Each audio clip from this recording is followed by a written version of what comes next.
This is part 5 of 20th century Australian poetry.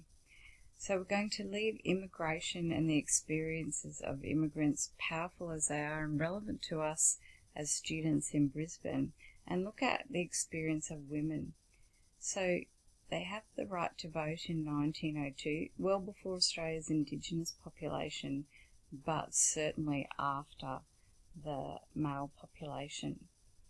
They did gain greater status and power after the World Wars, and it did open women up to the ability to earn their own money beyond the home, to be independent. Many lost husbands and sons and brothers, so they had to do a lot of the work themselves that had once been purely the preserve of men. So that level of independence and ability to show that you could survive in the workplace was really revealed to women because of the tragedies of war. Now, poetry certainly doesn't begin to reveal what it's like to be a woman during necessarily that period, but more when she is returned to the domestic situation, and she's forced to live in suburbia or encouraged to love life in suburbia, and we get the poetry of quiet desperation. So after the wars, it tends to be about loss, but in the latter part of the 20th century, it is more about entrapment. So women who were returned to the suburbs after this independence, and they certainly were sold the idea that they would have all the modern conveniences and life would certainly be happy, and it emulated what was going on in America at the time, and that had to do too with the American soldiers who had come to Australia, the greater relationship between the two countries. But what was happening on the domestic front was certainly not as enriching for women as they were led to believe it should be. So their powerlessness was coupled with a sensation of isolation behind the front gate, between the washing machine and the Hills hoist. Women, intelligent women, lived lives of quiet desperation. Now, the suffrage movements and the content of poetry certainly did start to give a voice to women and their roles. There were certainly social effects to birth control. Women were less likely to find themselves in marriages as a result of pregnancies and unwanted pregnancies. But though there was this greater liberation, for example, with the advent of the pill, women were still represented in the roles of mother and wife. And most famously, Gwen Harwood and her poems are in your booklet, and there's one on this slide, certainly represent that. But it's worth considering that within a century, women start to have a voice about their feelings and the conflict between what they desired for themselves and the reality of their existence. And the story of women dovetails nicely into the representation of suburbia. Suburbia, part of that dream of owning your own land within an urban environment, wasn't what it seemingly promised.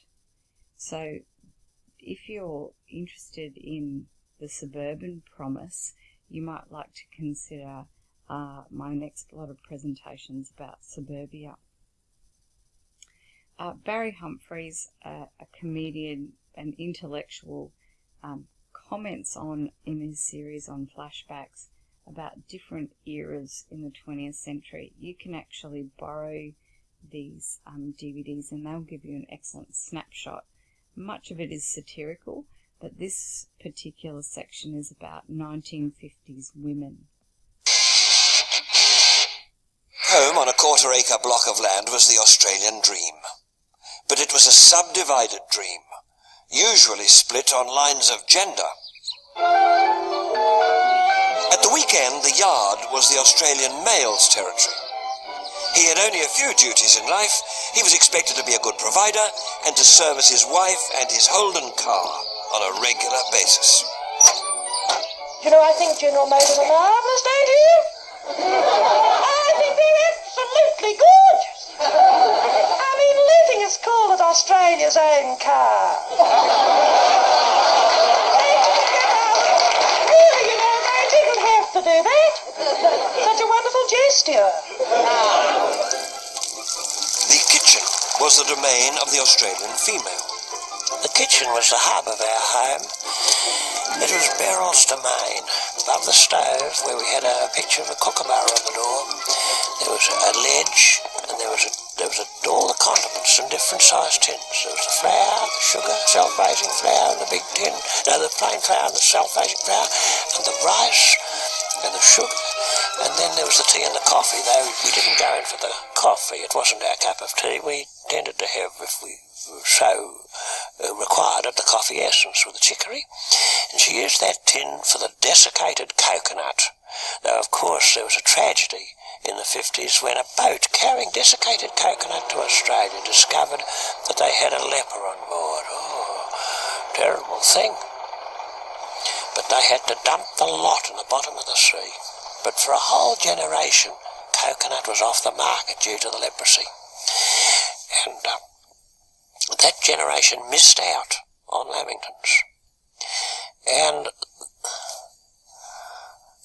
they're the ones who are giving us the trouble now.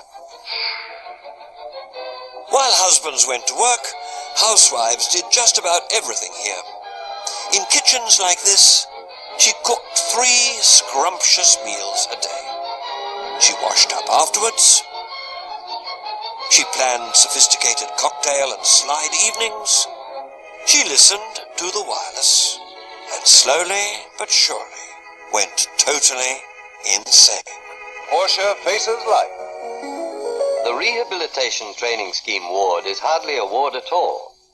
Part of it, in fact... Fortunately, the Australian authorities had a modern mental health scheme to deal with the downside of domesticity. Inside, there's a normal house, resembling as closely as possible the scene of pots and pans that Mrs. Hall will have to deal with when she goes home. A lesson in makeup helps Margaret feel light-hearted and feminine again. Then comes the big step.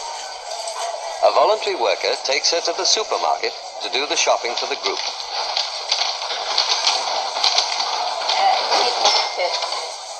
It's a tough ordeal. But she's managed it. What courage on her part. Nobody suffered from shopping stress on Sundays. The shops were firmly shut. There are 24 hours of sunshine every day that you're in love. Australia went to the beach. Each weekend, lemming-like, we answered the call of the sea. Bodies were bronzed, families were bonded, and we all disappeared under a layer of salt and zinc oxide. There are 24 hours of sunshine every day that you're in love. There are 20. Strangely, the beach also provided an opportunity for Australians to enjoy their post-war craving for regimentation. The same urges were catered for on sports fields and in schoolyards, where young muscles could be flexed that would never be flexed again. There are 24 hours of sunshine every day that you're in love. Well, you bow to your partner. Give us a strict tempo and we were happy to fall into step. It started with Jim Vickers-Willis and the square dance craze, which swept Australia early in the decade, and hit rock bottom with the introduction of the Mary Goo. Mr. Campbell's really in a hurry to teach Australians a new dance. He's met by his attractive wife Sue, and they're all set to make Melbourne rock and roll with a South American step they call the Mary Goo. Tight skirts and jeans are out for you, hepcats. We were a very eager and accommodating nation, only too delighted to be the guinea pigs for a new South American dance craze, or an imported British atomic explosion. We were happy, and even grateful that we had been chosen. Only seconds to go. Eyes 10 from the dazzling flash, Sir William Penny waits.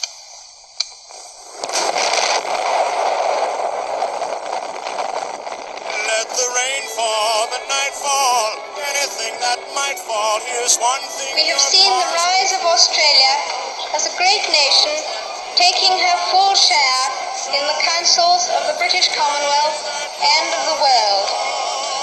I am proud indeed to be at the head of a nation that has achieved so much.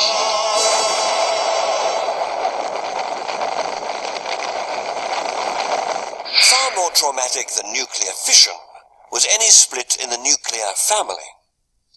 From countless front doors, Australian mothers of the 1950s waved goodbye to their children as they went to school. Bye, bye, bye, bye, bye, bye, baby. For their daughters, it was home economics or shorthand typing, skills to equip them for their brief span of independence between the leaving certificate and the marriage certificate. When school days were over, once again mothers stood on porches, waving goodbye to their sons.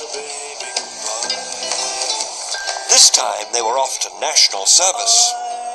This happened to me. This wasn't the real army, of course. There was no risk of actually being killed. However, I didn't relish my 3 months penal servitude at Puckapunyal military camp, 70 miles from Melbourne. Puckapunyal, by the way, is an Aboriginal word meaning land of the outer barbarians. Right, into bed, lads. Lights out. That includes you too, girl.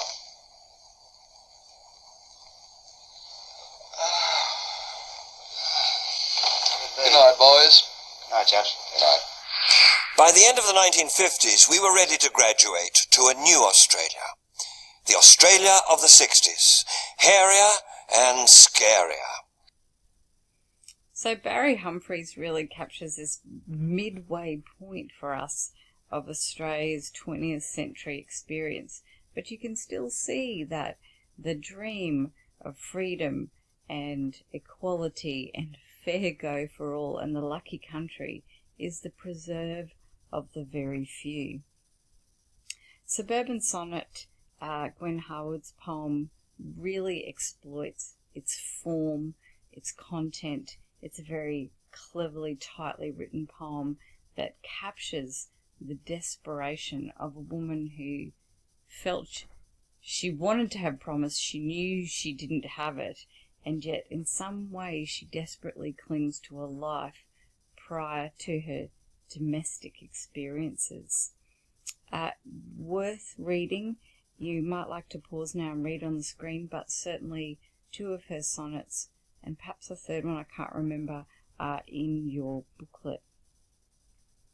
That ends our introduction into 20th century literature.